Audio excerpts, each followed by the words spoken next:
Hey, everybody, welcome to the Ronline Report. We're just a couple weeks out from the Olympia weekend, and who better to speak to about the Olympia than this man, Chief Olympia Officer, Olympia President, Dan Solomon, joining us all the way from Florida, yes? Big Ron, yeah, I'm in Florida, which of course is the home of this year's Olympia. So I'll be spending even more time here than I normally am because I obviously, as you know, I have a home here.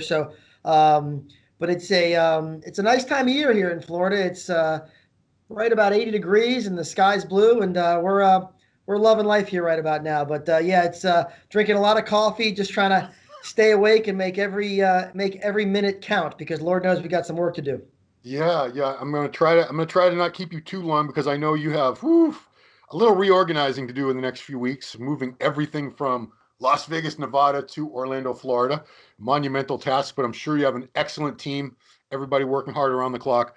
But my first question is, early June, I believe, is when you announced Planet Hollywood, Zappos Theater. We're all psyched, but we were still seeing at that time the state of Nevada was not really opening up the way we were hoping it would. Uh, how far back was Orlando being looked at as a contingency plan? It wasn't, to be Hmm. honest with you. When we made the deal in Nevada, we kept really good lines of communication with all parts of the process, meaning at the state government level, at the hotel level, at the city level, the municipal level. We were very plugged into the information as it was coming out, and we tried to work real hard to keep tabs. And at that time, we were still 5 or 6 months out from the event, maybe even more. And we knew that our event was actually 6 weeks after the presidential election. It was 3 months after our original planned September date. So we felt pretty good that we'd be able to put the event on in some form. We were prepared to put on a smaller event. We were prepared to put on an event with smaller crowds and fewer sponsors and fewer exhibitors. We were already planning for that, and that was okay. But what happened was in the last couple of weeks, things started to take kind of this feverish, precipitous free fall in terms of momentum, where we went from this sort of acceptable understanding that we were going to have a smaller event to all of a sudden the governor came out and he started talking about new stay-at-home orders. They actually had this policy where only 250 people could gather in a singular venue, and then they were talking about actually lowering that. But here's where we got real nervous. We had submitted a plan that was supposed to grant us an exception for a slightly larger crowd, one that would enable us to at least honor certain commitments. And we were told that any exceptions were not going to be granted. And they took it one step further and they said, and if you have one that's already been granted or one that even becomes granted, that we still withhold the right to rescind that approval with no notice, kind of like what happened to the folks in Columbus. Hmm. And once that became clear, we all of a sudden huddle. And when I say huddle, I mean me and Jake and Tamer and the team. And we started to think almost nostalgically. We started to think about Phil Heath against Brandon Curry and Hadi Chupan and William Bonac and Dexter Jackson and this Big Ramy and this epic lineup. History on the line. We were envisioning this sad scenario where these great champions were competing in an empty theater. Hmm. And just the visual of that started to get really uncomfortable for us. We thought we had to do something to make sure that these athletes could compete in an audience and feel the energy of their fans. And even if it's a smaller audience, we're okay with that. We're all about safety protocol and we want to make sure we do things the right way. But zero audience was an unacceptable option for us. Hmm. So I picked up the phone and I called some folks that I know in Central Florida who have ties to the Orange County Convention Center, which is a tremendous, tremendous facility. And we got basically the right answers to all of our questions. And I know we can talk about that in a moment, but it was really an incredible turn of events. And I'll never forget when Jake said to me, Jake Wood, our owner, he said to me, yeah, but we only have 4 or 5 weeks to do this. And keeping in mind that we typically spend 6, 7 months producing an event. So we have four or Yeah. five weeks to do what we normally do in 6 or 7. My response to him when he said that was, yeah, but we have 4 or 5 weeks. And and I got to give Jake credit. Jake embraced it. Jake said, hey, if we can do it, let's make it happen. And we would much rather make an announcement to thousands of bodybuilding fans around the world. We'd rather make an announcement saying you have to change your flights than stay home and don't Yeah. come. So we thought we were picking the lesser of the evils for sure. Absolutely. So I know the Zappos Theater, tremendous place, and hopefully we'll get there next year because I was dying to sit in one of those seats. I looked at the schematics and photos. Wow, what a beautiful place. 7,000 seats was the capacity for that. Obviously, even if they, with social distancing, that would have probably been halved or less than that. But so the big question is Orange County Convention Center, whatever ballroom or space this is in, do you know the exact capacity or rough capacity? How many audience members are going to be allowed? I do, and we're actually it's a fluid number and it's ongoing, but so I'm real reluctant to talk specific numbers. Okay. But I will say this: we have VIP ticket holders who already have their tickets. They're going to be able to go. We have athletes who want their friends and families to attend as per their contracts. They get guest tickets. We'll be able to honor those. We'll have well over 1,000, a couple thousand seats that we'll be able to sell, Okay. and we'll be able to sell those. We have commitments that we've made to active military. We'll be able to honor those commitments. We have commitments that we've made to our sponsors.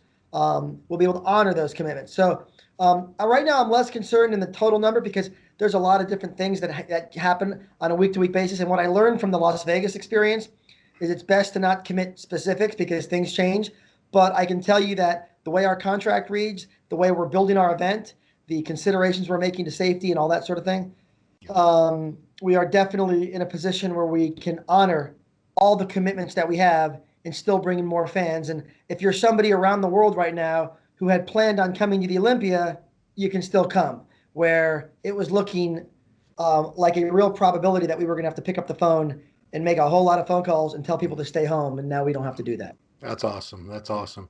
Even if it's 2,000 in the audience, given the current situation, man, that's great. Are you kidding me? Because I've been to a couple of pro shows that had the social distance in effect, and scattered. The seats have to be spaced apart per social distancing guidelines, and you can still fit a good amount of people in there. And I know we'll get to it, but let's talk about it now. One thing that I think was great or is great that you're stepping up the game with the pay-per-view this year in a huge way to make it such a better production than it normally would be or that we've ever seen in any kind of Olympia Arnold or any kind of stream of broadcast before, because it's the Olympia, and a lot of people literally can't leave their countries per travel restrictions. So a lot of people that normally would have been coming over here from Europe, Middle East, Asia, wherever, they're gonna have to watch it at home on their smart TV or their laptop or whatever. What are a couple things that you've done to really enhance the pay-per-view experience this year for all these fans? Yeah, so I'm glad you mentioned the pay-per-view. And you know who deserves a lot of credit for that is Mm, Jake. Because mm, when Jake acquired the Olympia, that was one of the first things on his to-do list was to create a heightened viewing experience for fans around the world. And of course, that idea was born before COVID. And then, of course, when COVID kicked in, it became a matter of necessity. But in the past, we would have a free webcast, as you guys know. And in that free webcast, we would stream the Friday evening and Saturday evening finals at the arena. Um, we would never stream the prejudging. We would right. never stream the press conference. We wouldn't have coverage in other parts of the weekend, like the Meet the Olympians and even things that were going on with exhibitors and so forth. This year, we are taking it to a whole different level where we're actually providing live coverage of the press conference. We're providing live coverage of the prejudging. So if you buy the package, the premium package, you'll be able to watch the prejudging both days and the finals both nights.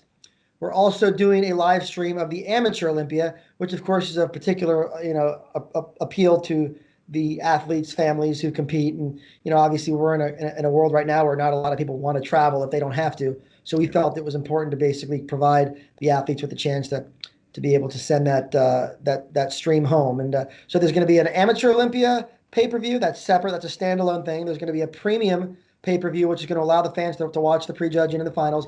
And then we also created what we're calling like an Olympia fan channel. This is no charge. And the Olympia fan channel is going to be a whole bunch of free stuff. The coverage of the press conference, the coverage of the Olympia Pavilion. And for those who don't know, the Pavilion is something we're doing this year in place of the conventional expo. Obviously, we can't execute a full-blown expo this year, not even close in this situation that we're in. So we've kind of gotten a hold of about 30,000 square feet of convention center space, and we have, you know, 40 some odd core sponsors and exhibitors that we feel are really important to the Olympia that are going to come in and sponsor. We'll have our merchandising. We'll have some other, entertainment things. And it's just going to be kind of the central artery of the event. And we're calling it the Olympia Fan Pavilion. And we're going to have coverage from there, among other things, all free of charge on the fan channel. So it's going to be a really great thing for people around the world who can't get there. And to be honest with you, and I'll make no bones about it, you know, Jake acquired this event back in November, or back in February, rather.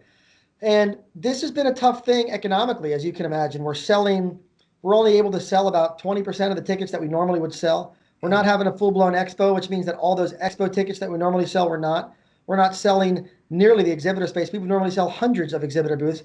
This year, we're doing 15, 20% of that. So as a result, and along the way, we're still giving away the full prize money. Okay, Yeah. we're giving away $1.5 million in change, which is more money than has ever been given away at a fitness or bodybuilding event in the history of the world.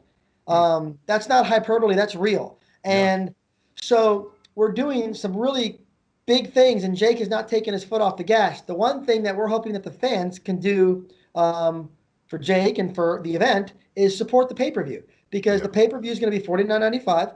And and look, a lot of fans who come and buy VIP packages for $700-800 and make big investments in the weekend. But if you're staying home and you want to support the event, it's a real opportunity, because that pay-per-view revenue is going to allow us to give away that prize money. It's going to allow us to, kind of put some band-aids on some parts of this weekend that are going to be financially challenging. But thanks to Jake and his commitment to the athletes, he has said it repeatedly.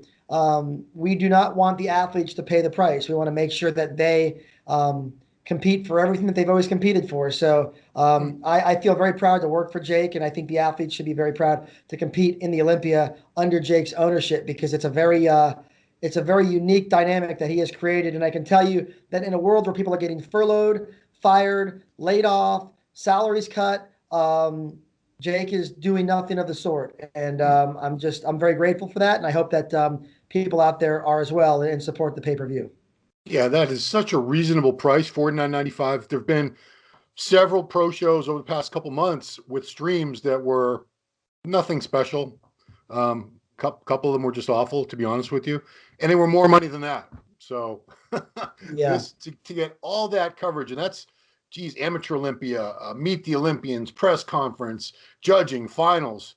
It works out to an incredibly low price if you really price it out for what you're getting for that. And Jake, wow, commending, very commendable, because I don't think too many athletes would have been upset because they want that money, but people would have understood if he said, we're going to have to go with like half the money, guys. I'm sorry. This year we're what's going on with COVID, and we can't sell the tickets in the expo. Right. So people would have understood.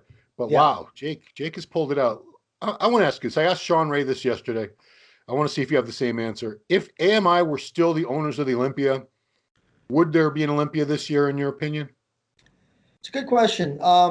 It seems to be very popular for people to say no, there wouldn't be. Yeah. But I'm not so sure, and I'll tell you why. One of the things that I think people really underestimated over the years of AMI, and I'm going to give you some inside scoop here. People really underestimated the relationship and the respect that exists between David Pecker, the CEO of American Media, and Jim Mannion, our president. And that is a real relationship. It's a real friendship, and they really worked hard to, collaborate and make sure that things were done the right way. And I don't think people realized, and I don't think I fully appreciated it until I took the job a few years ago and I saw the way they connected and the way they collaborated and worked together. So my gut tells me that because of that relationship and that respect, David might have gone forward with the event in spite of the challenges, just out of respect for what the event means to the IFBB Pro League, to the NPC, to Jim, and to all the folks that kind of work together. So I don't know that it's a foregone conclusion that the event wouldn't have happened, but I will tell you this. It would have probably happened with a different level of fiscal, concern, right? I mean, would we have had a full-blown event like we're trying to have? Probably not. It probably would have been a slightly more watered-down affair, and it wouldn't have taken on what we're putting together in Orlando. What we're putting together in Orlando, I'm going to be honest with you, it's going to be a nice week. And and I'm looking forward to seeing you and MD there. But it's going to be a great experience. I do want to say something. I know you still have some more questions, but Yeah. over the last few months, over the last several years, Steve Bleckman, your publisher and a long time sort of mentor to a lot of people, and just a guy who's done a lot of great work in so many different ways. He's been so supportive of this process. I had the privilege of working for Steve for a number of years, and of course, then at that time I got to work with you, and just every chance Steve has had to support the Olympia, to promote it, to even inquire as to how the event is doing. He would reach out all the time, and he's done some great things in the magazine. You guys have the last couple issues have just been loaded with MD coverage, and he did some. He ran a really generous piece that he did on me. But beyond that, just the stuff that he's done to put the Olympia where it belongs, and that he's continuing to publish MD every month in a Yeah. very challenging time. And I hope people out there realize that. Sometimes I think people are quick to criticize when they want to, but I don't think people understand the relentlessness that it takes to basically be unscathed and be able to continue to publish a print magazine every single month so that your subscribers are getting that magazine in the mailbox. Magazine written by Ron Harris, by the way.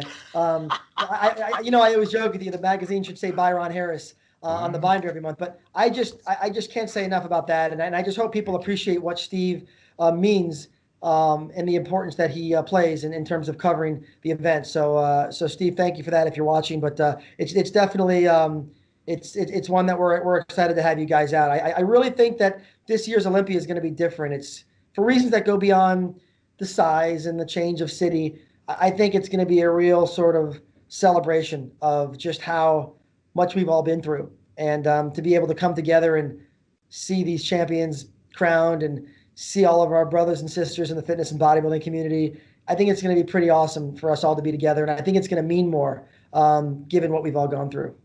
Yeah, the first show I went to, many, many months went by with no contest. As you know, there was nothing. So it went from the Arnold, and it's supposed to follow a pattern every year. And I had just gotten sort of used to it and taken it all for granted. Well, there's the show, and then there's New York Pro, but we had nothing. When we got to Tampa Pro, which was the first one I attended, man, people were so happy to see each other, so grateful. The athletes, the fans, the officials, everybody were like, wow, finally, geez, I missed you guys. I missed you. I missed this. And this is the Olympia. If we had missed the Olympia, oh, it would have been just, well, so many Isn't of it us would have funny, been Ron? devastated. Ron, we even started to like the people that we didn't like. You know, I That mean, is true. it's I went up to a few people like that. You say, you know what? I don't know what I had against this guy. Come on, come here. Oh, we can't hug. It's COVID. But right. yeah, you're exactly right. Yeah. Because we realize this is a family, this is a brotherhood, sisterhood, whatever you want to call it, and it's a niche sport, and we're all in this together. And I don't think we really appreciated that until this year. It took COVID and a pandemic to make us realize we all have this common interest, this sport, this industry, this lifestyle that sets us apart. We're very different. Other people don't understand it, but to us, we have this passion. We love it. I got to get into a couple nuts and bolts thing. Sure. Masks for competitors. Will they have to wear them? There will not be masks on stage. Okay. Okay. Good. What was the other Or one? there is a real commitment to enforce the mask policy in the audience, of course. Right. And I got to tell you, the Orange County Convention Center is connected to the Hyatt Regency Orlando. By the way, for those of you guys who haven't been to these facilities, the Hyatt Regency Orlando is gorgeous. It's got one of those like resort waterfall, lazy river type pools. I mean, this is a beautiful like photographer friendly hotel with all sorts of, and then it has a bridge that actually connects right to the convention center. So, and you can go to MrOlympia.com right now. We have a link to the room block at the Hyatt Regency Orlando, and the rates are pretty good. So, look, this is a very easy event to attend because you don't need a car. Once you're there, you're just there, and I think that'll keep everybody together. And I said this to Sean yesterday. Sean's a Vegas fan. He enjoys Las Vegas. I'll be honest with you. I don't like Las Vegas. I go there because I have to, but I'm not a fan of the city and gambling, strip clubs, all that. That's not me. I've had kids for years. Orlando, I've been to many, many times. I love Orlando, Disney, SeaWorld, Epcot, MGM, Universal Studios, on and on and on. This is a great place if you have kids or if you don't have kids. Just you can hang out a few more days And I think you said SeaWorld is 5 minutes Well, away. yeah, it's funny you say that because um, when we announced the Orlando deal, all the theme parks reached out to us, Oh, including SeaWorld, which has this place called Discovery Cove. yeah. And a lot of people don't know about this. I have a house 3 hours from here, from where that area is. I didn't even know about it. Hmm. And this place is like something found like nestled between like the mountains or the of Hawaii, and it's you can swim with the dolphin, and you can there's all these exotic animals, and there's hammocks and bars. You can have frozen drinks. And now, granted, I know the event is going to be in mid-December, so I don't know how cold it's going to get in Orlando. But we were out there last weekend, and me and Jay and Mannion, we toured the facility just for the possibility of some photo shoot opportunities because this looks like something you'd find like in some obscure spot in the middle of the Pacific Ocean. It's beautiful. So there are a lot of things to do out there. You know, you can even piggyback it to a holiday week because you know Christmas is a few days down the road. So Yeah. you want to come out, go to the Olympia, and then head on over to Disney World, and you know have that kind of week and spend your Christmas at the Magic Kingdom or Epcot or you know any of those other or even Universal and all those theme parks. Yeah. It can you can really turn this into a pretty cool week, and Florida is making it a little bit easier for those people who are comfortable, you know, making the trip. Yeah. Honestly, if you keep it there forever, I'm not going to complain. I'll be like, that's Yeah, cool. I'm cool. it's funny you say that because we've gotten that from a lot of people. Like, are you going to go back to Vegas? Look, it's a tough call, and I think we won't know until we go through one of these things. But Vegas is still a good fit for the Olympia. It really is, and I don't know I how know. this is going to I know. go, but Vegas is a good fit because Vegas brings a certain energy. It's a get dressed up crowd. Yeah. It's a place with all sorts of very opulent restaurants and a lot of flavor and sizzle that kind of speaks to the Olympia crowd. And Sure. so, you know, we're still very open to that relationship. And I was looking forward to the event that we had built at Planet Hollywood this year. The folks there really were excited to have us. We basically had a total takeover of the event, of the Wow. hotel rather, right in the middle of the strip, and it would have been a lot of fun. So I'm not going to lie to you. I'm kind of bummed that we weren't able to follow through and execute those plans. But yeah, I don't know how this is going to go. But I will tell you that for this year, Orlando is. I think it would almost be insulting to call it a band-aid because it's more than that. I think we're going to Yeah. be able to put on a pretty great event, and we're just grateful that we can put this together at the last moment's notice. So I'm going to backtrack and try to. I wasn't looking forward to Las Vegas in particular, but after all those years at the Orleans to go to Planet Hollywood, I was very much looking forward to that move. That was wow. That was like going from that was going Yeah. from like McDonald's to a five-star restaurant basically. So yeah, hopefully it does go back there because geez, being on the strip and being in a theater like that, I did check out the theater. Wow, that's what the Olympia is really worthy of. It deserves something of that status and Yeah. that quality. So let's hope for the best. The other thing I wanted to ask about was the travel with foreign competitors. We spoke way back in May about this, and at that time, the deal was they had to quarantine. I don't know if it was only Mexico or that's where most people were just choosing to go before the U.S. They had to either be in the U.S. way ahead of time or go to some other country. Can you give me any specifics on what the athletes do?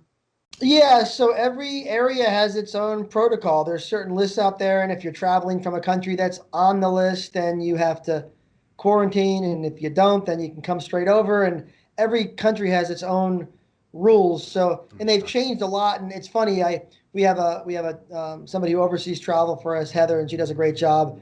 Um, but it changes often enough where I'm not going to pretend to know what the situation is today. I'm Yeah. so knee deep in the other components of putting the event on. I do feel good that we've been able to provide the requested letters and the invitations that different overseas athletes need in order to get in. Some of them have COVID related issues. Some of them just have just general travel restrictions that go beyond the COVID circumstances. So I feel pretty good that the athletes have done a good job of doing their own individual homework and learning what they individually need to do. I can tell you that I have not received word that anybody who I know of will not be competing because of COVID. Yeah. Okay. Great. When I say Great. competing, I mean not traveling over here because of Right. COVID. Right. There might be some that I haven't been informed of, and there might be some situations out there that I'm just not aware of, and maybe they've happened and they've fallen under my radar. But I have not gotten word. I have not gotten that text or that call from somebody saying, "Hey, so and so can't get here." That hasn't occurred. So We're feeling like if we had an indicator that that was going to be the case, we probably would know by now. Yeah, I mean, I wouldn't expect you to know all that because we're talking about 40 countries or something. All Well, these we're athletes talking are about from. look, we're talking about over 200 qualified athletes. Yeah, And it's definitely it's a lot to keep up with. And our hope is that every athlete who wants to compete can compete. And I'll give Jake credit because once I even made a comment to Jake. I said, well, if the numbers are smaller because of COVID, that'll save money from the budget, right? Because keep in mind, when somebody comes over, we fly them over, we give right. them per diem expense money, we put them up in a hotel, and then there's prize money minimums in certain categories. So every athlete, we even if they finish dead last, is going to cost a couple $1,000s to the Right. event. And when I made that comment to Jake, and I says, well, you know what? If some athletes can't come, it'll offset some of the losses financially, potentially. And his Mhm. response, this is Jake to a T. He said, I want every athlete who wants to compete in the Olympia to be able to get here. So he Wow. wasn't looking to save money at the peril of athletes who can't come. So that's again another kind of feather in how Jake thinks, right? So Yeah. I thought that was pretty cool. So yeah, we're hoping everybody gets here. Yeah, and just want to wrap it up by saying we have what a phenomenal Olympia this is going to be. Phil Heath came back or is coming back to make it 8 Olympias, and coincidentally, same location where Lee Haney won his eighth Olympia in 1991. That was first Olympia I ever went to. We got Adela Garcia coming back, 8-time fitness Olympia champion. After she hadn't competed since 2013. Oksana Grishina, she was Grishina, another great champ who retired, and she's back. And of course, you can't forget Iris Kyle, 10-time Ms. Olympia. She's been out of the scene for a few years, but the Ms. Olympia contest is back thanks to Jake and Iris. If we had a Ms. Olympia without Iris, wouldn't quite be the same Ms. Olympia. So it's going to be an amazing weekend. I'm psyched. That's It's just gonna that's just a couple divisions. No, it's going to be great. I mean, everybody, of course, is focused on the fact that three men who have won the Mr. Olympia title will be competing against each other on the same stage with Brandon, Phil, and Dexter. And as you mentioned, Phil is making a run at history, trying to win that elusive eighth Sandow. And I kept thinking about that when we were trying to decide if we were going to move this event. And I just kept thinking, what a shame it would be if Phil is able to win and he has to do it with nobody watching in the audience. That just didn't feel right to me. But again, I don't know how that's going to go. I know Brandon's looking really good. Hadi Chupan, hell, he almost won the contest last year. Yeah. Big Ramy, I've heard really good things out of his camp, and even Dexter's excited because Dexter's competing in his home state in his final Olympia. So there's a lot to look at there. And William Bonac, let's think about it. Last year, the difference between William Bonac and Brandon Curry was this Couple much, 2 points, I right? think it came down to something like Yeah. that. So when you think about just the opportunities to have some just great matchups this year, it's going to really be, and I'm sure there's some that I just forgot, but and then the 212 division is shaping up nicely, and yeah, we're going to have ourselves a really good lineup. Ron, who's your prediction to win the contest? Are you putting that out there? No, no, no. Because if I say Brandon, Phil's going to get mad. He won't talk to me before the show. And if I say Brandon, yeah, I got to leave my Well, I'm going options to give you open. some advice, Ron. Sure. Um, don't worry about what they think Okay. because you're not going to tell them how to do their job. You're not going to tell Phil how to prepare for the event. You're not going to tell Brandon how to do his Yeah. job, and they're not going to tell you how to do your job. And you know what your job is? Your job is putting those opinions out there. So I would say to you, don't worry about that because if they don't talk to you because you're doing your job, well, then maybe that's not a relationship you need to have. I want to hear who you think is going to win the Olympia, Ron Harris. Okay. Phil Heath comes back looking the way he did before his midsection got marred. He beats everybody. Unless Brandon has brought something new, unless he's improved and he's a version of Brandon we've never seen before. But Phil at his best versus Brandon the way he looked last year, I Well, give it to Phil. wouldn't we all agree that Phil at his best kind of beats almost everybody not named Ronnie Coleman, right? So, Yeah. that's kind of I think we get that. I think the question is, do you think Phil will bring that? I think that's the question. Not will Phil at his best win. I think we all know how that goes. But Yeah. do you think Phil Heath, he was off last year.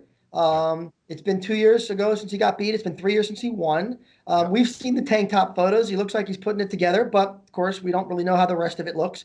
Do you think he's going to deliver that look that's going to be just impossible and it's going to remind you how it once was? I do. And the reason I believe that is I don't think Phil would come back. If he didn't feel he could bring that look and be that dominant again, if there was any question in his mind that he would be subpar and that Brandon might catch him, I don't think he would bother with all this. And he certainly, Hani Rambod, knowing Hani wouldn't be part of his prep, wouldn't coach him for an Olympia, knowing that Phil wasn't going to be 100%. So my feeling is we're going to see Phil looking the way he did a few years ago when he was just wiping the floor with everybody, except for 3 years where Kai Green gave him one hell of a run. Ooh, those are some great battles. Missed those Yeah. shows. Oh Yeah. yeah. So I would give it to Phil. But if Brandon over in Kuwait, if his coach Abdullah, if they've made some crazy improvements, I haven't seen Brandon in person in a few months now.